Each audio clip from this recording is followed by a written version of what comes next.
In a small American town, a little girl's simple act of kindness toward a struggling old man changes everything. Hours later, 500 bikers show up at her doorstep, and what happens next will melt your heart. And don't forget to like, subscribe, and share. Where are you watching from? Let's get started. It was a cold, gray afternoon in a quiet town on the outskirts of Bozeman, Montana. The wind carried the smell of rain, and people hurried in and out of the local Walmart, trying to get their errands done before the storm hit. Inside, at one of the checkout lanes, an old man stood awkwardly, fumbling with his wallet. His name was Thomas Grayson, a 74-year-old Vietnam veteran with kind eyes and a worn-out jacket that had seen better days. Thomas placed his small collection of groceries, bread, milk, a can of soup, and some medication on the counter. The cashier scanned the items, and the total came to $28.47. Thomas started counting his money, his trembling fingers slowly sorting through coins and crumpled dollar bills. When he realized he was short by a few dollars, his heart sank. "Looks like I'm a little short, ma'am," he said softly, his voice rough from years of silence and cigarette smoke. The people behind him began to shift impatiently. One man sighed, another woman checked her phone. The cashier gave a polite but helpless smile. "That's okay, sir," she said. "You can put something back." Thomas stared at his items, each one something he truly needed. His medicine, his only warm meal for the week, and the bread he'd planned to stretch out for days. With a deep breath, he started sliding the soup aside. Then a small voice spoke up from behind him. "Wait! Don't put it back." Thomas turned and saw a little girl, maybe 9 years old, with long brown hair, freckles, and eyes so full of innocence that it made his throat tighten. She stepped closer, clutching a few wrinkled bills in her tiny hand. "Here," she said, smiling shyly. "I have some money from my piggy bank. You can use it." Thomas blinked in disbelief. "Sweetheart, I can't take your money," he said gently. But she shook her head. "My mom says if you help people, good things come back to you." The people in line fell silent. The cashier paused, tears forming in her eyes as the little girl placed her money on the counter. The register beeped, the groceries were bagged, and the old man stood there, speechless, humbled, and on the verge of tears. "What's your name, sweetheart?" he finally asked. "Emily, sir. Emily Carter." Thomas knelt slightly, his voice breaking. "Thank you, Emily. You've done more for me today than you'll ever know," she just grinned. "You can pay me back by helping someone else," he smiled, nodded, and walked out into the cold evening, his heart strangely lighter than it had been in years. That night, Thomas sat alone in his small house, staring at the receipt the little girl had paid for.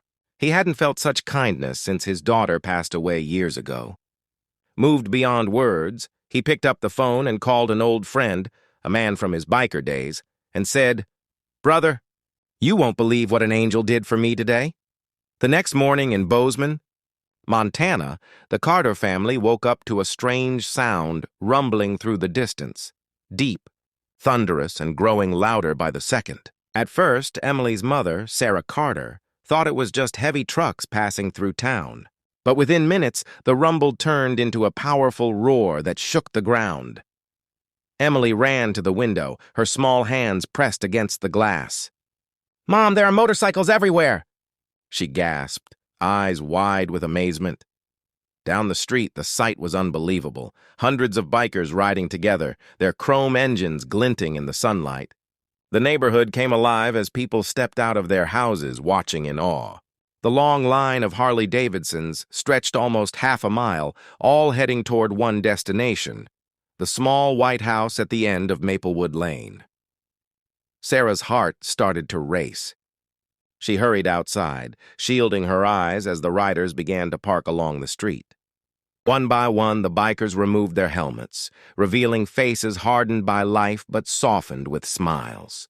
Each jacket bore the same patch, Brothers of Valor MC. Then, through the crowd, an elderly man stepped forward, Thomas Grayson. He carried a bouquet of daisies and a bag of groceries. Emily gasped and ran toward him. "Mr. Thomas!" she cried, hugging him tightly. He chuckled, his eyes glistening.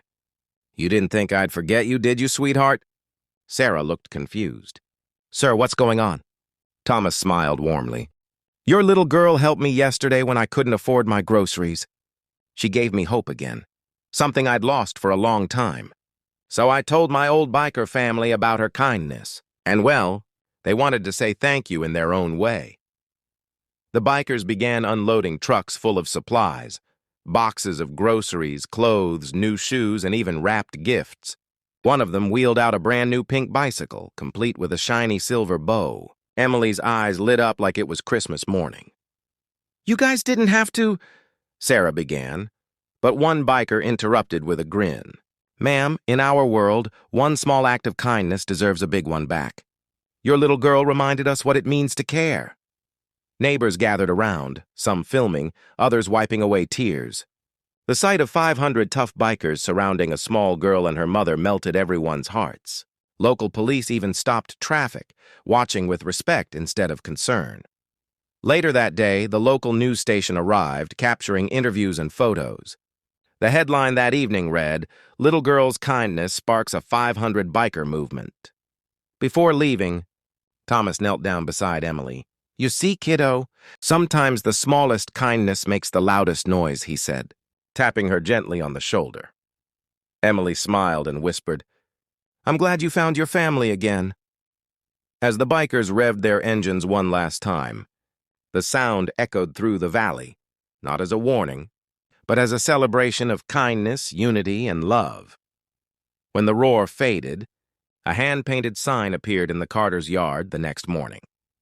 Bikers welcome any time. That call would soon change everything.